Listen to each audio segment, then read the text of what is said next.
Hey guys, Super Retrocade here. So I thought I'd do the first part of what's probably going to be a multi-part series. So what I've kind of gotten into now is there's this company called Boxy Pixel, and they've come out with what they call the Game Boy Advance SP Unhinged. So right here what I have is a traditional Game Boy Advance SP.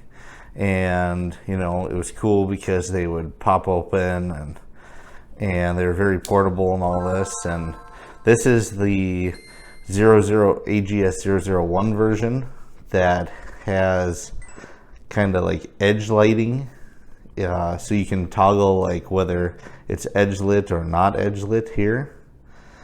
And then there's another model of the Game Boy Advance SP called the AGS 101 version. That is a full-on backlight where when you hit this button, it actually does like it adjusts the brightness opposed to just toggling the edge lighting on and off. Well, what's happened, like, you know, very similarly to all the different Game Boys, is they've come out with, you know, new displays, like where they'll have IPS displays and stuff inside of these. So this is like a Game Boy DMG with an IPS backlit display, which really modernizes it.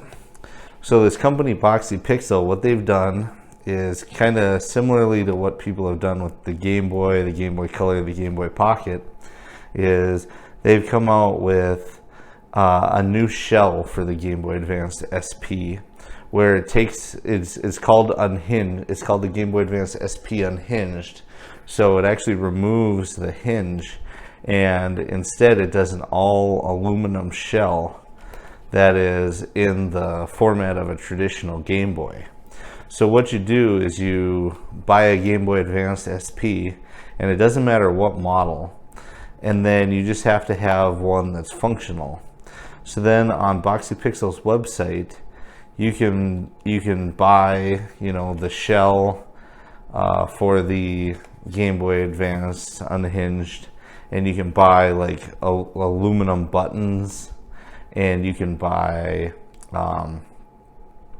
like a larger battery for it, and you can convert it so that it's USB-C charging opposed to just charging through the traditional power port, even though you can use both.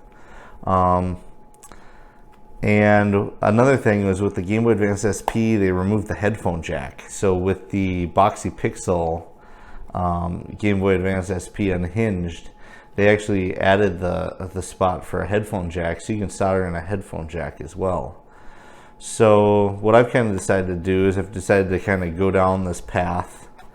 So what I did was I went on eBay and I bought just a beat up Game Boy Advance SP that's functioning, and it came with Super Mario Brothers 3, which is Super Mario Game Boy or Super Mario Advance 4, and it was like $70. And what I'm going to do is I'm going to use this SP as the guts of my project here. So with the Boxy Pixel Game Boy Advance SP Unhinged, you have to kind of harvest some stuff from the original SP.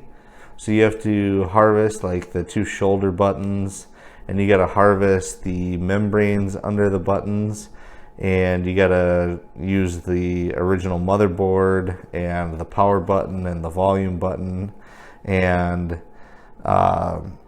these light pipes you got to like pull out of here and put in the new shell, and the speaker and the motherboard, of course.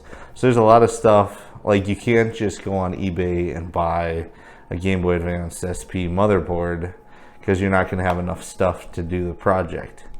So I started with a Game Boy Advance SP, and for me, kind of like, if I'm going to do this, I'm going to do it right. So the first thing to know about the Game Boy Advance SP is there's one capacitor in this thing. So I might as well open it up and show you guys. So there's a battery back here. So the Game Boy Advance SP already had a rechargeable battery. So there's actually the option to either use a brand new higher capacity rechargeable battery in the mod, or you can use the original Game Boy Advance or SP rechargeable battery. But if you stick with the original Game Boy Advance style, then you have to get a 3D printed bracket to like hold it in place, and you're not going to have the capacity of the larger battery that Boxy Pixel sells. So I went with the larger battery that Boxy Pixel sells, primarily just because with the IPS backlit screen that we're going to upgrade to, I wanted to keep the battery life. So that first battery that I did, or that first screw that I did for the battery cover, was just a typical Phillips. But now the next, I think there's 5 or 6 more, and they're all tri-wings. So you have to have a special tri-wing screwdriver like I have here. So I'm just going to undo these tri-wings.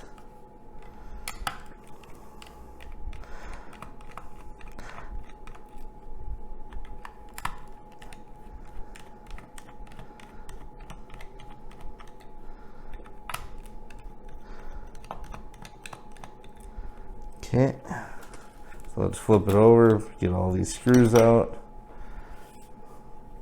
Then you want to make sure you don't lose them because they're little. Okay, so I got those, and then I have one more.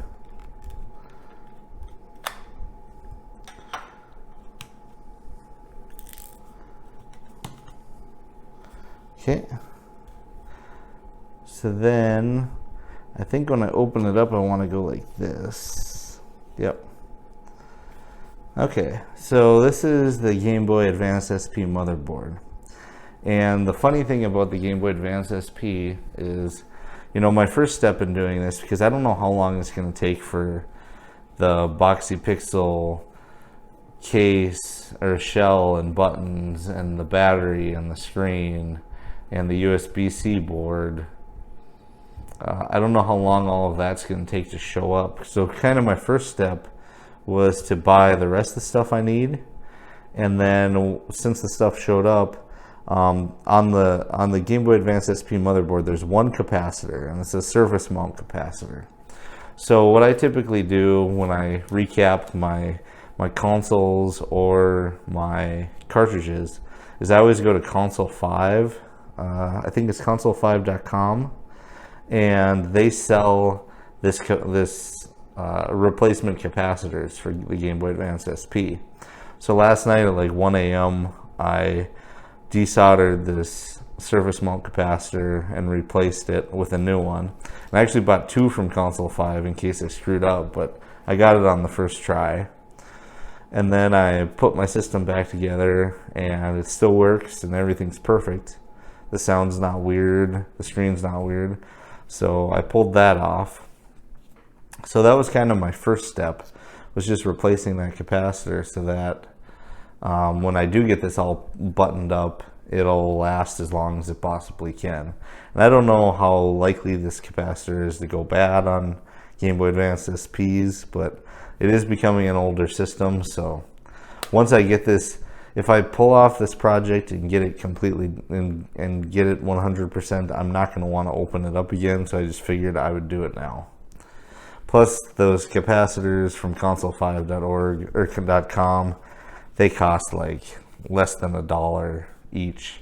I mean, shipping is the biggest thing. I actually bought a bunch of capacitors for